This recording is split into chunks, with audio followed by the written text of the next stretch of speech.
Orang yang pro Megawati itu begitu mendewakan Soekarno, seakan-akan Indonesia itu dimulai dari Bung Karno, sampai ada paham Soekarnoisme bahwa Indonesia itu seakan-akan dimulai dari Soekarno. Memang deklarator kemerdekaan Indonesia itu Soekarno, tapi umat Islam atau partai-partai Islam itu tidak kecil hati, karena embrio yang bernama Indonesia itu dari tahun 1908, sebelum ada partai nasionalis yang berani melawan kolonialisme Belanda, adalah partai-partai Islam. Sehingga kebangkitan Indonesia dimulai 1908, karena saat itu yang pertama mencetus ide melawan Belanda adalah kiai-kiai Islam, yaitu saat itu bikin serikat dagang Islam, terus lama-lama menjadi serikat Islam, terus lama-lama menjadi partai Islam. Dimulai dari angkatannya Hos Cokroaminoto, jenis Haji Umar Said sinten Cokroaminoto, terus disingkat jenis Hos Cokroaminoto. Jadi tidak bisa Indonesia itu meninggalkan partai Islam, karena dulu pertama pendiri era kepartaian niku malah partai-partai apa? Islam yang lahir di Solo, di Jogja. Bahkan sebelum ada negara yang bernama Indonesia, itu ada negara yang bernama Demak Bintoro, ada Demak Ngayogjakarta apa? Karto. Itu semua negeri apa? Islam. Ya paham. Sehingga secara kesejarahan kita tidak kalah sama tuanya Soekarnoisme atau partai PNI. Dan sampai kan kita ini kan kayak dinabubukkan seakan-akan Indonesia itu dimulai dari Soekarno, sehingga nak wani Pak Karno itu koyo-koyo itu kita anti Indonesia. Ya kita tidak mungkin nggak menghormati Soekarno, beliau sebagai pahlawan besar kita hormati ya, tapi ya kebesaran Pak Karno demi bangsa Indonesia jangan kemudian direduksi, disederhanakan hanya melewati partai. Ya itu kan namanya pengkerdilan. Tentu Pak Karno bikin negara ini ya untuk semua bangsa, bukan untuk PDIP saja, bukan untuk partai-partai marhainisme saja, juga bukan untuk partai-partai yang berfaham Soekarnoisme saja. Ya sama, tapi kita juga adil, sebagai kiai juga adil. Hos Cokroaminoto bikin partai Islam adalah untuk mengusir Belanda dari bumi Indonesia, yang nantinya juga untuk kepentingan semua bangsa Indonesia, tidak hanya yang Islam saja. Ya kita adil, sama-sama adil. Saat nasionalisme ya tidak mengurangi keagamaan, saat keagamaan tidak mengurangi nasionalis. Tapi itu tadi kemudian ini dikerdilkan secara politik. Di sawangannya nak wis duwete Pak Hasim Mbak Mega nasionalis religius itu sudah ditren.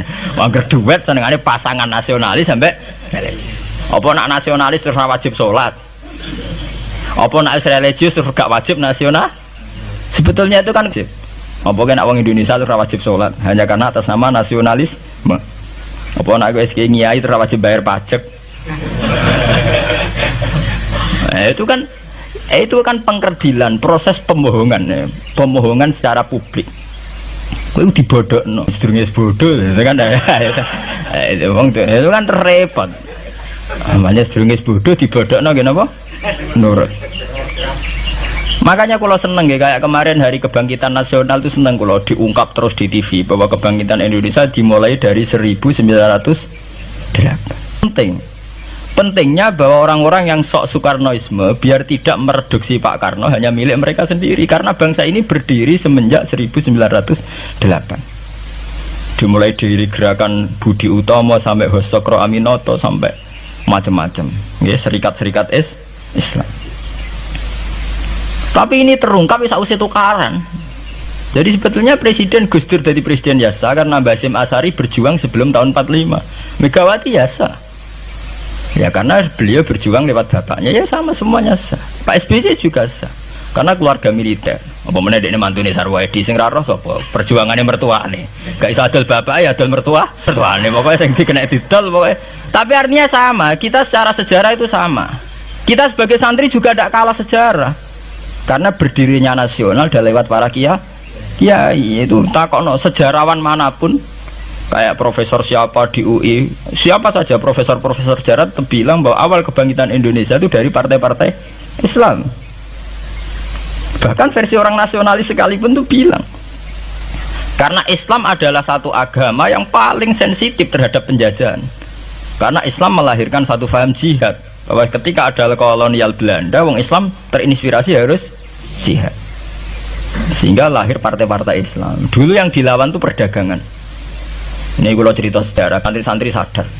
Jadi santri salaf dengan model sekarang sing raroh duit, raroh dagang itu sebetulnya mengkhianati pendiri santri. Lho boten niku lho fair. Sing gak seneng dagang, gak seneng mergawe itu mengkhianati pendiri pesantren. Sama lihat sejarah, tahun 1908 itu namanya tidak SI, tidak Serikat Islam, tapi Serikat Dagang Islam. Karena para kiai adalah melawan dominasi Cina di Surakarta dan dominasi Belanda menguasai sentra-sentra perdagangan. Sehingga yang dilawan pertama adalah piye supaya kolonial gak menguasai aset-aset ekonomi.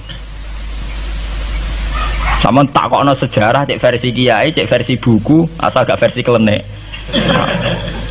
Itu pertama yang dilawan para ulama adalah penguasaan aset ekonomi oleh Cina dan Belanda, sehingga mereka bikin Serikat Dagang Islam. Subhanallah wa bihamdihi adada khalqihi wa ridha nafsihi wa zinata arsyihi mudada kalimati. Subhanallah wa bihamdihi adada khalqihi wa ridha nafsihi wa zinata arsyihi mudada kalimati. Subhanallah wa bihamdihi adada khalqihi wa ridha nafsihi wa zinata arsyihi mudada kalimati. Subhanallah wa bihamdihi adada khalqihi wa ridha nafsihi wa zinata arsyihi mudada kalimati. Subhanallah wa bihamdihi adada khalqihi wa ridha nafsihi wa zinata arsyihi mudada kalimati. Subhanallah wa bihamdihi adada khalqihi wa ridha nafsihi wa zinata arsyihi